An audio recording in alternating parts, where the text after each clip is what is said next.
भूतं च भव्यं च सर्वं यस्याधितिष्ठति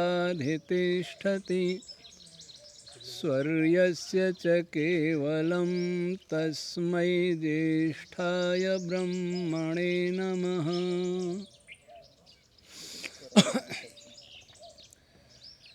प्रिय श्रोतागण, आज मैं आपके समक्ष अपने आश्रम में हरे भरे पेड़ों के बीच में बैठ कर के कुछ चर्चा करना चाहता हूँ। जब हम वृक्षों को देखते हैं, फूलों को देखते हैं, वनस्पतियों को देखते हैं, आकाश के सितारों को देखते हैं, पृथ्वी पर लहलहाती फसलों को देखते हैं, चिड़ियों को चहकते हुए देखते हैं, तो ऐसा लगता है कि परमात्मा ने कितना सुंदर संसार बनाया है। लेकिन मुझे ऐसा लग रहा है कि परमात्मा ने जो मनुष्य को बनाया और मनुष्य को बना करके सोचा कि ये सबसे श्रेष्ठ प्राणी है, उस प्राणी ने विकास के नाम पर कैसा भयंकर उत्पात मचाया है। उस उत्पात का परिणाम देखते हुए भय होता है कि जिन वृक्षों के नीचे बैठ के हम आज वीडियो बना रहे हैं, आपसे कुछ बातें कर रहे हैं, वो वृक्ष कहीं धरती से समाप्त न हो जाए। आज आप देखेंगे घरों में, ऑफिसों में प्लास्टिक की घास दिखाई देगी, प्लास्टिक के पौधे दिखाई देंगे, गमलों में प्लास्टिक के पौधे लगा दिए जाएंगे, टेबल पर रख दिए जाएंगे। प्लास्टिक के जानवर भी बना दिए जाएंगे। कहीं यह सब प्लास्टिक ही तो नहीं रह जाएगा। इसके लिए कौन उत्तरदायी है? कितनी प्रजातियां नष्ट हो गई वनस्पतियों की, प्राणियों की, और कितनी प्रजाति नष्ट होंगी। और सबसे सुंदर प्रजाति जो मानी जाती है मनुष्य, क्या वह भी तो नष्ट होने के कगार पर नहीं है कुछ दिन बाद? हाँ, अवश्य है। और इसको मनुष्य ही नष्ट कर रहा है। और नष्ट करने के लिए उत्तरदायी है उसका विकास, उसकी टेक्नोलॉजी, उसकी भूख, लोभ की भूख, विलासता की भूख, काम की भूख। आज उस टेक्नोलॉजी में एक की चर्चा करूंगा केवल, वो है 5G। माननीय प्रधानमंत्री जी ने 5G को प्रवेश दिला दिया है और हम बड़े प्रसन्न हो रहे हैं कि हमारा देश आगे बढ़ रहा है। आश्चर्य है कि इसका विरोध भी बहुत हुआ संसार में, बहुत अनुसंधान भी हुए, लेकिन कोई सुनता क्यों नहीं? कौन है जिसने संसार को बंधक बना लिया है? कौन है जिसने हमें मूर्ख बना दिया है? कौन है जिसने हमारी सरकारों को दास बना लिया है? कौन है जिसने हमारे आत्म स्वाभिमान को नष्ट कर दिया है? कौन है जिसने हमें केवल पालतू पशु बना करके छोड़ा है?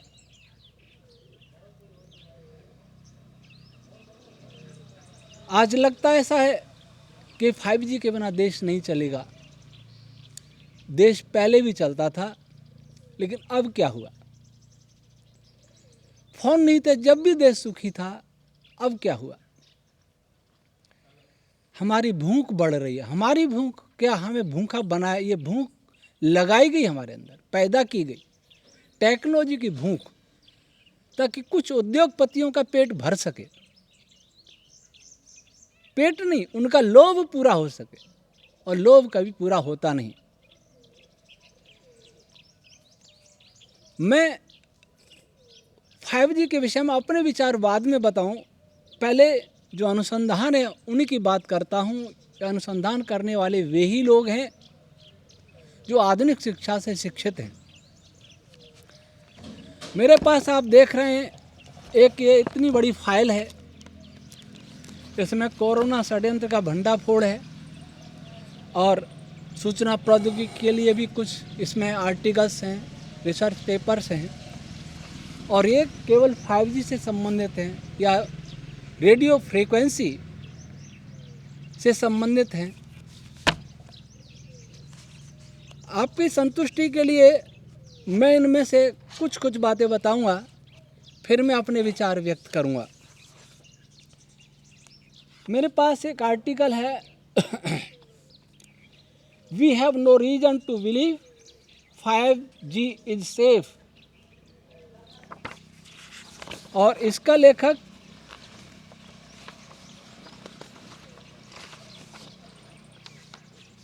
जोएल एम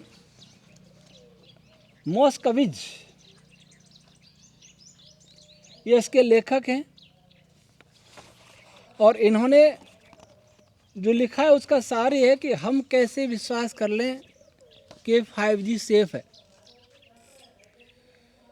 मैं आपसे पूछता हूं कि अगर संदेह भी हो, आपको संदेह हो कि मेरी दाल में कुछ विष हो सकता है, संदेह है, जांच नहीं हुई है, तब भी क्या उसे आप खाना चाहेंगे? लेकिन आज संदेह नहीं, अनेक पुष्ट प्रमाणों के बावजूद भी, अनेक शोधकर्ताओं के शोध के बावजूद भी अंधे की तरह हम भागे जा रहे हैं। और मैं केवल भारत की बात नहीं कर रहा, मैं संसार की बात करता हूँ, क्योंकि वेद संसार का नहीं, ब्रह्मांड का ग्रंथ है। क्योंकि मैं वैदिक वैज्ञानिक, मैं वेद प्रचारक हूँ, इसलिए मैं संपूर्ण मानवता की बात करता हूँ। क्या हम दुनिया के 8 अरब लोग इतने पागल हो चुके हैं, इतने बुद्धिहीन हो चुके हैं कि अपने मस्तिष्क से सोचने की क्षमता ही नहीं रखते? एक मेरे पास आर्टिकल है भरत डोगरा। पहले मैंने विदेशी का आर्टिकल इसलिए दिखाया आपको क्योंकि हम में से अधिकांश लोग, अब मैं भारत की बात करूं, अधिकांश लोगों के मन में ये कचरा भरा हुआ है कि विदेशी नाम आ जाएगा, चाहे वो कुछ भी कहे, उसे मानेंगे कि ये प्रामाणिक है, ये कोई रिसर्च है।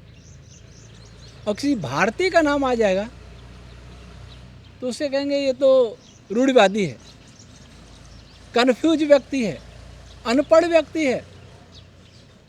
ये गुलामी किसके अंदर है? हम भारतीयों के अंदर,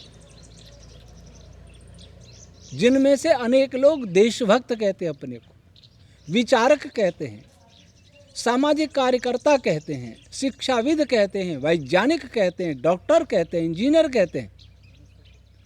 और राजनेता तो उनके बारे में कहूँ क्या, क्योंकि वो पढ़ते नहीं, उनके लिए पढ़ाई लिखाई कोई अनिवार्य नहीं है।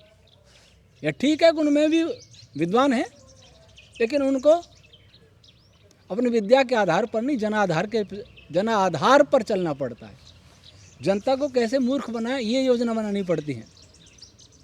इसलिए मैंने पहले विदेशियों, क्योंकि वो विदेश की बात ज़्यादा मानते हैं। अब मैं स्वदेश की बात करूं, भरत डोगरा 30 सितंबर 2020। The adverse impact of 5G on health and environment are far more serious than popularly conceived. इसमें उन्होंने अपना कुछ नहीं लिखा, बल्कि भरत डोगरा को भी पता है कि हमारे देश वाले किसी इंग्लिश नाम को ही पसंद करें। भारतीय नाम तो उनके लिए अनपढ़ है। कोई भी भारतीय वैज्ञानिक हो वह भी अनपढ़ है, कोई भारतीय डॉक्टर हो वह भी अनपढ़ है। और वास्तविकता यह भी है कि अधिकांश भारतीय वैज्ञानिक वे पश्चिम के और भी ज़्यादा गुलाम हैं जनता की अपेक्षा। भरत डोगरा लिखते हैं कि in an appeal of European union more than 180 scientist and doctors from 36 देशों के साइंटिस्ट और डॉक्टरों ने ये चेतावनी दी कि 5G खतरनाक है। उनमें से एक है professor doctor L Hardell, professor of oncology of Orebro university in Sweden. इन्होंने 5G को स्वास्थ्य के लिए खतरनाक माना है। इंटरनेशनल अपील जो हुई, उन्होंने चेतावनी दी उस अपील में, जिसमें 3000 फिजिशियन हैं। उन्होंने कहा 5G खतरनाक है। मैं सारा नहीं पढ़ रहा, मुझे बहुत कुछ कहना है। 2015 में 215 साइंटिस्ट 41 देशों के, उन्होंने UN को और WHO को लिखा कि 5G खतरनाक है। 10,000 से ज़्यादा साइंटिफिक स्टडी इन्होंने रेडियो फ्रीक्वेंसी, इनको 5G रेडियो वेव्स को खतरनाक बताया है। इससे क्या क्या हो सकता है ये भी उन्होंने चेताया था। 215 साइंटिस्ट 41 देशों के। अल्ट्रेशन ऑफ हार्ट रिदम, हृदय की धड़कन अनियमित हो सकती है। Gene expression, altered gene expression, altered metabolism, altered stem cell development, cancer, cardiovascular disease और कॉग्निटिव इम्पेयरमेंट, बोध प्रक्रिया अर्थात मस्तिष्क संबंधी रोग, DNA डैमेज, मेमोरी लॉस, मोटापा, डायबिटीज और नर्व्स का neurological damage, hyper activity, asthma और बहुत सारे रोग लिखे हैं। इन रोगों का खतरा बढ़ जाता है किससे? 5G से। ये मैं नहीं कह रहा, भरत डोगरा नहीं कह रहे, इन्होंने 215 साइंटिस्टों का हवाला देते हुए UN और WHO को चेताया था 2015 में। और इन्होंने ये भी कहा पौधों के लिए, पालतू पशुओं के लिए, चींटियों के लिए, पक्षियों के लिए, जंगलों के लिए, मधुमक्खियों के लिए, चूहों के लिए, स्तनधारी अन्य प्राणियों के लिए ये 5G खतरनाक है।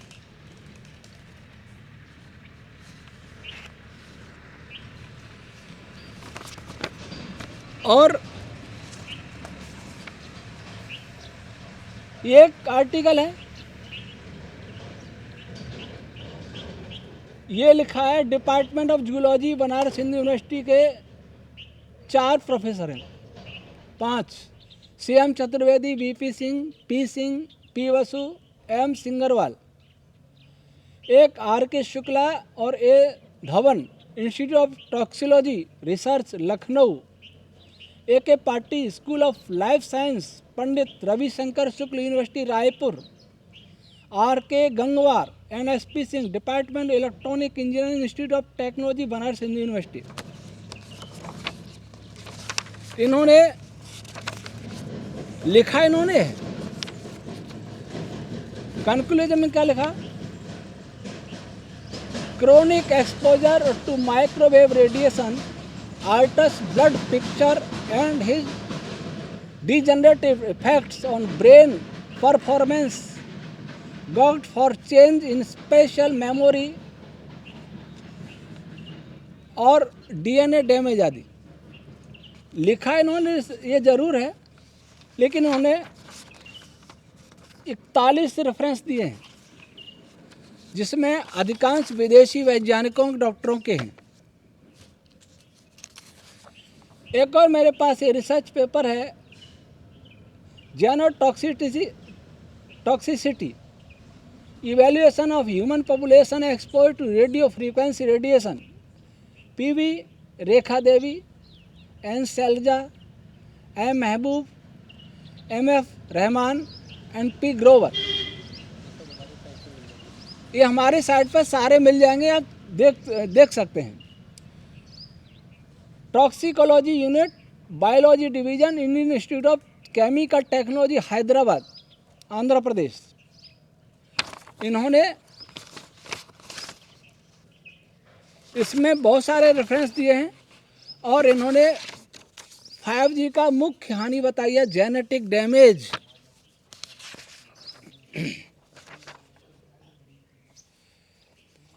एक जी गांधी, अनीता गांधी, P सिंह, इनका रिसर्च पेपर है जिसका केवल एब्स्ट्रैक्ट है, mobile phone user another high health risk group. इन्होंने अनिद्रा, सिरदर्द, memory loss, loss of attention, heating sensation,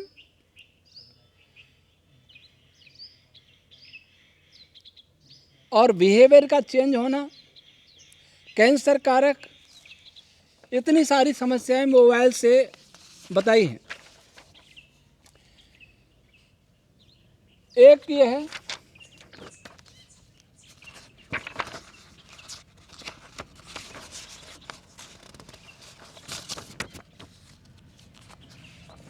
radiation and male fertility. अनेक रिसर्च पेपर ये बताते हैं कि 5G मनुष्यों को नपुंसकता दे सकता है, स्पर्म काउंट कम हो सकते हैं, DNA डैमेज हो सकता है, ये इनका कंक्लूजन है। Kavindra Kumar Kesari, Ashok Agarwal and Ralf Henkel, radiations and male fertility. एक रिसर्च पेपर है Sanjay Kumar, Kavindra Kumar Kesari, Jitendra Behari, the therapeutic effect of pulsed electromagnetic field on the reproductive patterns of male। इसमें इन्होंने मनुष्य को नपुंसक बनाने के लिए 5G का प्रभाव बताया है। एक और ये रिसर्च पेपर है Srinivas Bahlur, SS Vasan, mobile phone electromagnetic wave and its effect on human ejaculated semen. इसमें भी वही है।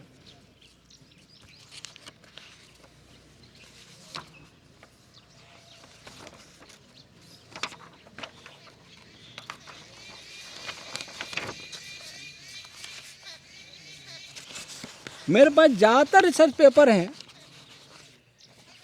वो ये बता रहे हैं कि एक तो नपुंसकता, कैंसर, और भरत डोगरा के आर्टिकल में देखा कि हृदय रोग, डायबिटीज़, मस्तिष्क रोग। मैं समझता हूँ सारे रिसर्च पेपर पढ़ने से कोई लाभ नहीं, लेकिन आजकल एक ऐसा अभियान चलाया जाता है कि जो ऐसा रिसर्च पेपर आता है या कहीं को ये बताया जाता है कि 5G से चिड़िया मर गई, मधुमक्खियाँ मर गईं, उनके रास्ते बदल गए, तो तुरंत एक मीडिया ग्रुप ये प्रचार करना शुरू करता है कि ये फेक न्यूज़ है। अर्थात जो आधुनिक टेक्नोलॉजी की हानि बताए वो सब फेक न्यूज़ हैं। विदेशी बहुत सारे वैज्ञानिकों के भी रिसर्च पेपर हैं जो बताते हैं कि 5G खतरनाक है, लेकिन WHO से जुड़े रिसर्चर ये कहते हैं कि ये खतरनाक नहीं है, इसका कोई एविडेंस नहीं है। अब हम भारतीयों को या दूसरे देश वालों को ये सोचना है कि WHO कहे वह सत्य है और हमारे देश के वैज्ञानिक डॉक्टर सभी मूर्ख हैं। ये जो मैंने रिसर्च पेपरों में से कुछ बातें आपको बताई, अगर सारे रिसर्च पेपर ही बताता रहूं तो 1 घंटा उसी में हो जाएगा। सार में ये बीमारियां हैं, ये आप भी देख सकते हैं। तो क्या हम लोगों को, हमारी सरकार को, हमारे देश के बुद्धिजीवियों को अपने डॉक्टर्स पर विश्वास बिल्कुल उठ गया है, अपने वैज्ञानिकों रिसर्चर्स पर विश्वास बिल्कुल उठ गया है। अगर उठ गया तो कौन सी आज़ादी का अमृत महोत्सव मनाने जा रहे हैं? क्यों तिरंगा लेकर झंडा लेकर झूमे हों? अभी हम उनके गुलाम हैं। सभी जानते हैं कि WHO किनके हाथ का खिलौना है? विदेशी पूंजीपतियों के हाथ का, बड़े बड़े पूंजीपतियों। जब कोरोना नाम का षड्यंत्र लाया गया तो अमेरिका के ओहियो कोर्ट में एक पिटीशन दायर की गई, वो मेरे पास है, 134 पेज है। उसमें बिल गेट को उत्तरदायी ठहराया और कुछ को उत्तरदायी ठहराया है, और ये कहा गया कि अमेरिका विवश है। तो लोग सोचेंगे कि अमेरिका विवश है तो फिर हम कैसे लड़ सकते हैं? अगर यही सोच रहेगी, अगर हमारे क्रांतिकारी ये सोचते कि दुनिया के अनेक देश गुलाम हैं, तो हम ही कौन से बड़े हैं जो हम आज़ादी की मांग करें, हम आज़ादी के लिए लड़ें, तो हमें आज़ादी मिलती भी नहीं, जैसी भी मिली। कोई गुलाम है इसलिए हम भी गुलामी करें, कोई मूर्ख है इसलिए हम ही मूर्ख बने, यह तो कोई तर्क नहीं है। यह मूर्खता की पराकाष्ठा है, यह कायरता की पराकाष्ठा है। तो प्रश्न उठता है कि जब इतने सारे, जूही चावला ने एक केस लेके में सुप्रीम कोर्ट में, मुंबई हाई कोर्ट में, और बहुत सारे दस्तावेज पेश किए, बहुत सारे ऑब्जर्वेशन के परिणाम भी उन्होंने बताए, तो हमारे माननीय न्यायालय ने क्या कहा कि अपनी पब्लिसिटी के लिए किया जा रहा है 20 लाख रुपए का जुर्माना। ये कैसा न्याय? क्या जो दस्तावेज पेश किए गए थे, जो शोध पत्र पेश किए गए थे, जो ऑब्जर्वेशन के परिणाम पेश किए गए थे, जो परीक्षण पेश किए गए थे, उनको परखना नहीं चाहिए था? इसका अर्थ ये हुआ कि आज इस देश में, हमारे देश में, जो देश दम भरता है कि हम आज़ाद हैं, जो देश दम भरता है कि हम बहुत महान देश हैं, हम महान ऋषियों के वंशज हैं, हम राम और कृष्ण के अनुयायी हैं, हम उनके वंशज हैं, जो देश विष्णु ब्रह्मा महादेव इन 3 देवताओं की पूजा करता है, जिस देश में वेद उपनिषद दर्शन रामायण महाभारत जैसे महान ग्रंथ हैं, उस देश का रहने वाला अगर सत्य को स्वीकार नहीं करता है, उस देश में रहकर सत्य पर सुनवाई नहीं होती है, सत्य को नहीं सुना जाता है, तब भी क्या हम अपने को कहेंगे हम महान देश के रहने वाले हैं? तब भी हम क्या कहेंगे कि हम स्वतंत्र हैं? अब कोई ये कहेगा, इसमें बहुत सारे तर्क दिए जाते हैं कि 5G की वेवलेंथ इतनी होती है कि वो किसी भी मॉलिक्यूल के टुकड़े नहीं कर सकती, उसका आयनीकरण नहीं कर सकती, किसी एटम के टुकड़े नहीं कर सकती, उसका आयनीकरण नहीं कर सकती, और आयनीकरण नहीं होगा तो फिर हमें रोग कैसे होगा? हमारा जो रासायनिक संरचना शरीर की है उसमें बदलाव कैसे होगा? वे लोग ये तो मानते कि चमड़ी के अंदर तो जाती है लेकिन बहुत भीतर तक नहीं आती, कुछ ऐसा तर्क देते हैं।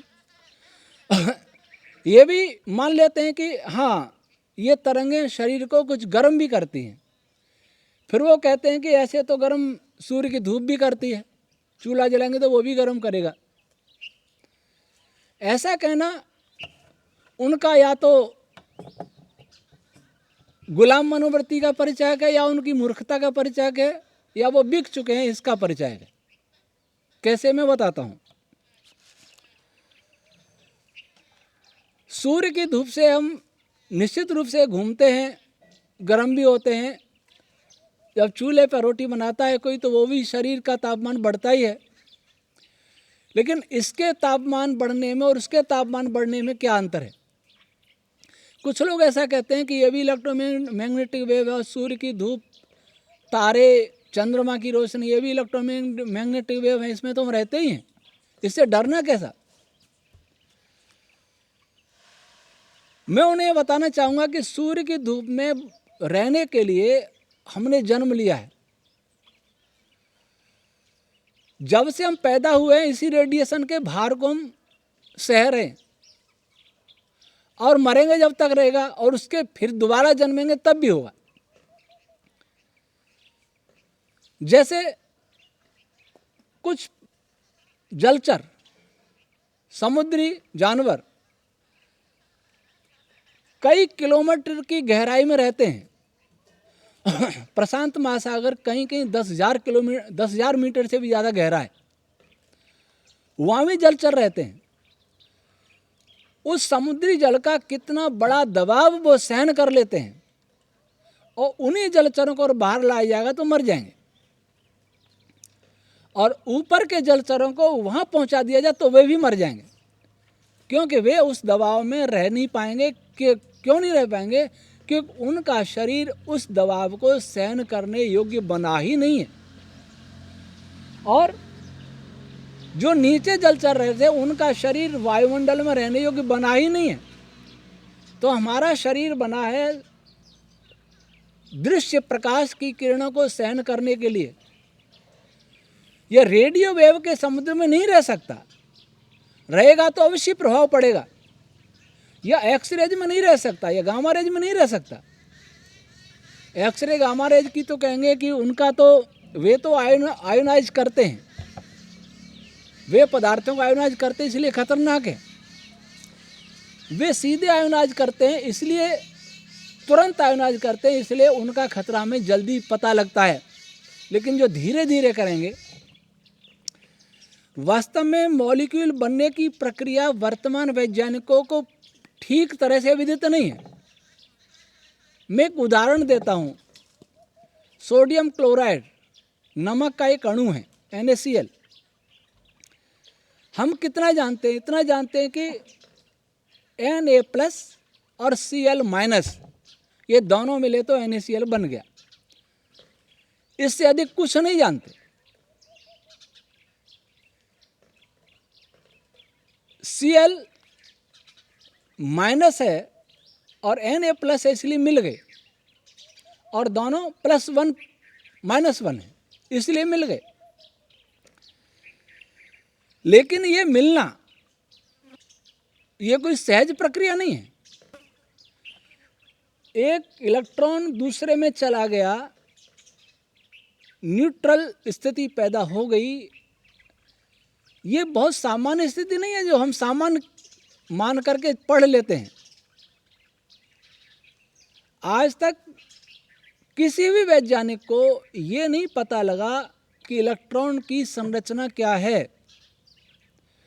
किसी को भी ये नहीं पता प्रोटॉन न्यूट्रॉन की संरचना क्या है। क्वार्क बता देंगे लेकिन क्वार्क की क्या ये नहीं पता लगेगा।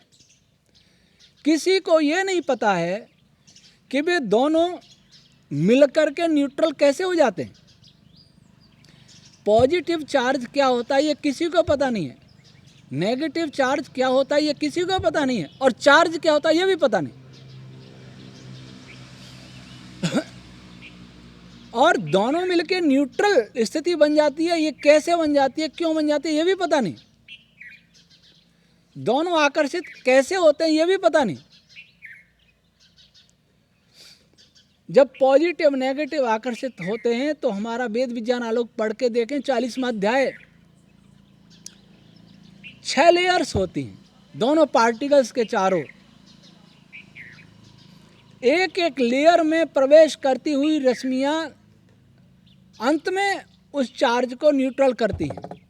और न्यूट्रल कैसे करती हैं ये भी वहाँ पढ़ के देख सकते हैं। आधुनिक फिजिक्स में ये नहीं है कि आयोनाइज नहीं कर पाएंगे। उनके लिए मैं एक उदाहरण देता हूँ कि दो, ये पॉजिटिव है एक नेगेटिव है। अगर कोई इसको टक्कर मार दे नेगेटिव को तो इलेक्ट्रॉन निकल जाएगा, लेकिन टक्कर नहीं मार सकता, रेडियो वेव टक्कर नहीं मार सकती। परंतु क्या आप ये सोचते हैं कि रेडियो वेव जो फोटोन है उसका वो एक इकाई मात्र है। और क्या आप ये सोचते हैं कि इन पॉजिटिव नेगेटिव के बीच कुछ नहीं है? अगर ऐसा सोचते हैं तो आपकी क्वांटम फील्ड थ्योरी अधूरी है। इनके बीच में एक इन्फॉर्मेशन जाती है एक दूसरे से, वो रश्मियों के रूप में जाती है। और दूसरा, इन सब के बीच में और सारे स्पेस में एक एनर्जी भरी हुई, उसका नाम वैज्ञानिक देते हैं वैक्यूम एनर्जी। लेकिन वो नहीं जानते वैक्यूम एनर्जी होती क्या है। हम जानते हैं कि वो वायु तत्व है, इसके विस्तार में नहीं जाएंगे। तो वायु तत्व जो भरा हुआ है, वैक्यूम एनर्जी भरी हुई है, उसमें इंटरैक्शन के समय फोटोन पैदा होता है, जिसको ये लोग कहते हैं वर्चुअल फोटोन। वास्तव में वर्चुअल नहीं है, वो एक्चुअल फोटोन है, लेकिन उसका समय बहुत कम है, आयु बहुत कम है। तो ये जो मॉलिक्यूल है NaCl, इनके बीच में एक जो बल कार्य कर रहा है, इलेक्ट्रोमैग्नेटिक फोर्स, जो फील्ड कार्य कर रहा है, उस फील्ड की रश्मियाँ क्या रेडियो वेव से प्रभावित नहीं होंगी? आज तक कोई ये नहीं बता सका कि फील्ड होता क्या है। फील्ड सब करते हैं, ये फील्ड वो फील्ड, लेकिन फील्ड होता क्या है, कैसे बनता है, किसी को पता नहीं। चार्ज पता नहीं, फील्ड पता नहीं, चार्ज कैसे काम करता है ये पता नहीं, पॉजिटिव नेगेटिव में अंतर क्या है ये पता नहीं। फिर भी ये दावा करते हैं कि नहीं, कोई हानि नहीं होगी क्योंकि आयोनाइज नहीं होगा। दोनों कण मान लीजिए एक धागे से बने, वो धागा है फील्ड, आकर्षण का। कोई इसको टक्कर दे के अलग नहीं कर सकता, लेकिन उन धागों को, उन रस्सियों को हिलाता रहे बराबर, तो क्या ये रस्सियाँ कमज़ोर नहीं होंगी? ये रस्सियाँ कमज़ोर नहीं होंगी तो क्या कभी न कभी आयनीकरण नहीं होगा? न केवल आयनीकरण, बल्कि जब रेडियो वेव सब जगह भर जाएंगी तो पार्टिकल्स का भी बिहेव धीरे धीरे बदल सकता है। आज इन वेव्स ने और बहुत सारी मनुष्य की गतिविधियों ने, पेन वेव्स ने, क्रोध की वेव्स ने, लोभ की वेव्स ने, असत्य की वेव्स ने, हिंसा की वेव्स ने पृथ्वी के चुंबकीय क्षेत्र को भी प्रभावित किया है और करेंगे। पेन वेव तक तो इनका दिमाग नहीं जाएगा, लेकिन इन तक तो जाएगा। जो पृथ्वी का चुंबकीय क्षेत्र है,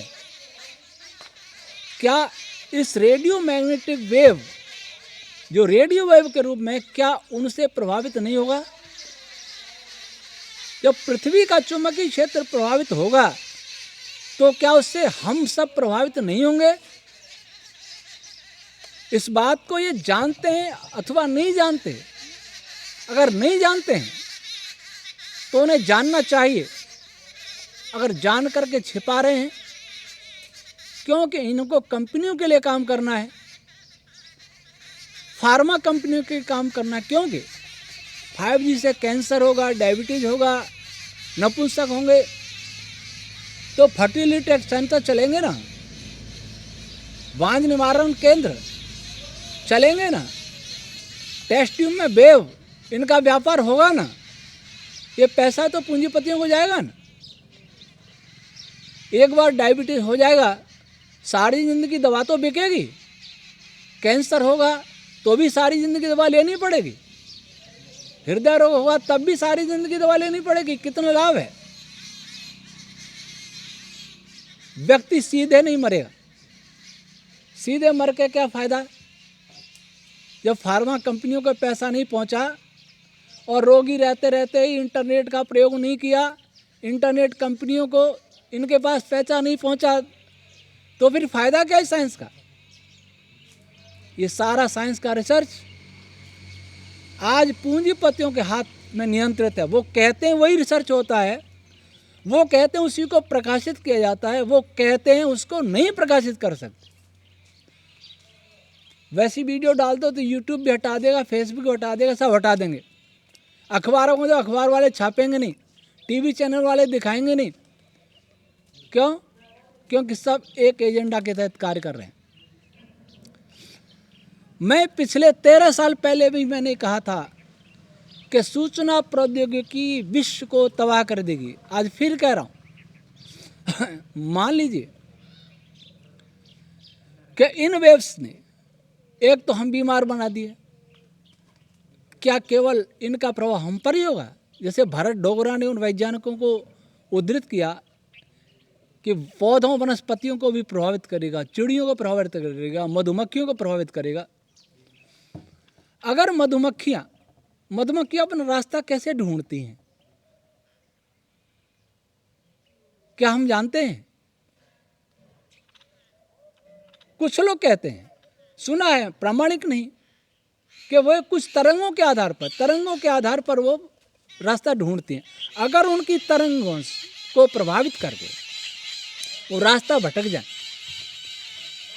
या मर जाए तो फिर क्या होगा? फसल नहीं होगी। परागण के लिए मधुमक्खियों, चिड़ियों की भूमिका बहुत अनिवार्य है। मधुमक्खियों की, विशेषकर तितलियों की, मधुमक्खियों की, भौरों की। और ये नहीं रहेंगे तब क्या होगा? फिर कहेंगे धरती पर भूखमरी है, अन्न नहीं हुआ, मछलियां खाओ। मांसाहार तेजी से बढ़ रहा है। इधर हमारी सरकारें सब कुछ डिजिटल कर रही हैं, यह जानते हुए भी कि रोग कारक है। छोटे बच्चों से लेकर बूढ़े तक मोबाइल पर जीवित हैं। हमारा सब ₹1 हो जाएगा। कह रहे हैं कि करेंसी समाप्त करेंगे। पहले हमारे घरों में पुराने समय स्वर्ण मुद्राएं हुआ करती थी, सोने की मोहर होती थी, चांदी के रुपए होते थे। कोई राजा उन रुपयों की मान्यता रद्द भी कर दे, उन रुपयों को पाबंद भी कर दे, तो सोना तो था, गला के हम सोना तो बेच सकते थे। नोट आ गए, कागज के नोट, सिल्क पकड़ा दी गई। मेरे मन में कई बार प्रश्न आता है कि वो सोना कहाँ गया जो मोहरों के रूप में हमारे घरों में रहता था? वो चांदी कहाँ गई? किसने कागज के नोटों को पकड़ा करके हमारे सोने चांदी को हड़प कर गया? अब कागज भी जा रहा है अब कागज भी नहीं रख पाएंगे। ₹1 होगा, ऑनलाइन ट्रांसफर। इससे क्या होगा? सबको मोबाइल रखना अनिवार्य होगा, सबको नेट चलाना अनिवार्य होगा। और 5G आने के बाद ये मोबाइल सारे बंद हो जाएंगे। फिर क्या होगा? कंपनियों को कितना लाभ होगा? दुनिया के 800 करोड़ लोग नए मोबाइल खरीदें। कितना मोबाइल बिकेगा, कितना व्यापार बढ़ेगा, कितना बढ़िया लाभ है, कितना बड़ा लाभ है। किसको लाभ है? उन कंपनियों को, इंटरनेट कंपनियों को लाभ होगा। और हम पूरी तरह से गुलाम हो जाएंगे। हम बैंक में पैसा लेने जा रहे हैं और उसी दिन कोई परीक्षा है, सरकार कह देगी इंटरनेट बंद। हॉस्पिटल में आपका पेशेंट पड़ा है, आपका इंटरनेट बंद, पैसा नहीं निकल रहा, मर जाओ। और हमारी खातों को कोई हैक करके पैसा निकालेगा, कौन उत्तरदायी होगा? PM का ट्विटर अकाउंट हैक कर लिया जाता है तो हम क्या हैं? हमें अपना पैसा उन विदेशियों को क्यों सौंप रहे हैं? हम उनका अपने स्वयं पर नियंत्रण उनको क्यों दे रहे हैं? हमारे पास कौन सा प्लेटफार्म है? सारे प्लेटफार्म उन्हीं के हैं। तो उनके गले, उनके हाथ में खूनी पंजों में हम गर्दन क्यों दे रहे हैं? जानबूझ करके। हमारा देश ढंग का मोबाइल नहीं बना सकता, हमारा देश इस प्रकार का कोई मंच नहीं बना सकता। हमारा देश जिस घोड़े को जानता नहीं है उस पर सवार क्यों हो रहा है? जिस घोड़े को हम नियंत्रित नहीं कर सकते, जिस घोड़े की लगाम हमारे हाथ में नहीं है, जिस घोड़े को स्वभाव हम नहीं जानते, उस घोड़े पर सवार होना मूर्खता है। जिस नदी की गहराई को हम नहीं जानते, उस नदी में प्रवेश करना मूर्खता है। हमारे हाथ में सोशल मीडिया का कोई प्लेटफॉर्म नहीं, लेकिन सबको सोशल मीडिया से बांधा जा रहा है, गुलाम बनाया जा रहा है। किसके लिए? World order. मैंने यूएन महासचिव को लेटर लिखा था, यूएन एजेंडा 2030 समस्या समाधान, आप देख सकते हैं हमारी साइट पर वैदिकफिजिक्स.org पर। तो ये 5G इस संसार को नष्ट करने के लिए बनाया जा रहा है। इससे जलवायु भयंकर रूप से प्रभावित होगा, मौसम भयंकर रूप से प्रभावित होगा, और जो अफरा तफरी है ना, फिर डालेंगे पशुओं के जिम्मे। गायों के कारण हो रहा है, भैंसों के कारण हो रहा है, भेड़ों के कारण हो रहा है, ऊँटों के, इनको मारो। लंपी इसलिए तो लाई गई, लंपी वायरस भी कोई प्राकृतिक थोड़ी है। तो ये सारा हमें मारने का एजेंडा चल क्यों रहा है? हमारी सरकारों के द्वारा, हमारी सरकारों के द्वारा उस एजेंडा को क्रियान्वित किया जा रहा है। लेकिन हमारे अंदर बुद्धि नहीं। ऐसी बुद्धि होती तो ये मेरा देश 900 वर्ष गुलाम नहीं रहता। ईस्ट इंडिया कंपनी ने 100 वर्ष गुलामी कर ली, तब तक तो हमें पता ही नहीं लगा कि हम गुलाम हैं वास्तव में। बाद में पता लगा गुलाम है। आज मैं कह रहा हूं कि 75 साल से हम गुलामी हैं। आजाद तो नाम मात्र का है। लेकिन आज फिर यह भी आपको पता नहीं कि हम गुलाम हैं। जब पता लगेगा 2030 में सर्वनाश हो जाएगा। 2030 तक कुछ लोग जानते भी हैं, इसलिए कुछ लोग तो सीमेंट इकट्ठा कर रहे हैं चंद्रमा पर। किन किन को पता है ये बात? क्यों इकट्ठा कर रहे हैं वहां? क्यों उनको लग रहा है धरती मिटने वाली है? इस धरती के मिटाने वालों में से एक 5G और सारा रेडियो वेव्स, ये भी उत्तरदायी है। और टेक्नोलॉजी की बात यानी करो, हर टेक्नोलॉजी इस मानवता के शरीर पर हर जगह घाव है। जहां मानवता के शरीर को छुएंगे वहीं घाव है। ऐसा रिश्ता हुआ घाव जो कभी भर नहीं सकता, लेकिन हमें उसका एहसास नहीं। मैं एक दृष्टांत के द्वारा समझाते हुए अपनी कथन को विराम दूंगा। एक व्यक्ति जंगल में जा रहा था, सामने से पागल हाथी आ गया। आप जानते हैं पागल हाथी कितना खतरनाक हो सकता है। वो व्यक्ति पागल हाथी से बचकर दौड़ तो नहीं सकता था। उसे एक बड़ा पेड़ दिखाई दिया, बड़ का, और उस पर चढ़ गया। वो समझता था कि ये हाथी बड़ के पेड़ को नहीं उखाड़ सकता। चढ़ करके अपने को सुरक्षित अनुभव करने लगा। तभी उसकी दृष्टि गई बड़ के पेड़ की जड़ों के पास। उस जड़ों को 2 चूहे, काले और सफेद, दोनों काट रहे, और बड़ का पेड़ गिरने वाला है। अब सोचा अब कहां जाऊंगा, पेड़ गिरेगा, हाथी मुझे पकड़ के मार देगा। तभी उसने देखा कि उस बड़ की एक पेड़ की शाखा एक कुएं में जा रही है, जिस कुएं में पानी नहीं है। उसने सोचा अब ठीक है, मैं इस कुएं में चला जाऊंगा इस शाखा के सहारे, तो हाथी मुझे कुछ नहीं कर सकता। खुश हो गया। तभी देखता है कि कुएं में काला भयंकर सांप फन फैलाए हुए खड़ा हुआ है। उसकी दिल की धड़कनें बढ़ गई, सांस फूल गए, पसीना पसीना हो गया कि अब तो चारों तरफ मौत है। तभी उसने ऊपर देखा कि एक मधुमक्खी का बड़ा छत्ता है। उधर से मधुमक्खियों का डर, नीचे से एक भयंकर सांप का डर, भूमि पर पागल हाथी का डर। 3 मौत है, 3 तरफ से मौत खड़ी दिखाई दे रही है। तभी मधुमक्खी के छत्ते से एक शहद की बूंद गिरती है और उसके जीभ पर, मुंह पर गिरती है, वो जीभ चाट लेता है। दूसरी बूंद गिरती है, अच्छा स्वादिष्ट शहद गिरता है, वो चाटता रहता है, गिरता है, चाटता रहता है। वो मधुमक्खियों को भूल जाता है, वह सांप को भूल जाता है, वह हाथी को भूल जाता है, वह मौत को भूल जाता है। वैसे ही हम अपनी विलासिता में, इस टेक्नोलॉजी की विलासिता में, इन सब को भूल गए हैं।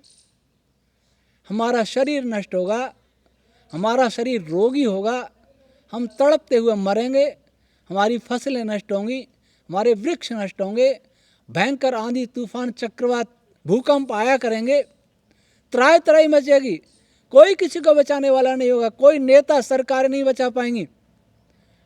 क्यों? इनको पता भी नहीं है कि ऐसा सब कुछ होगा।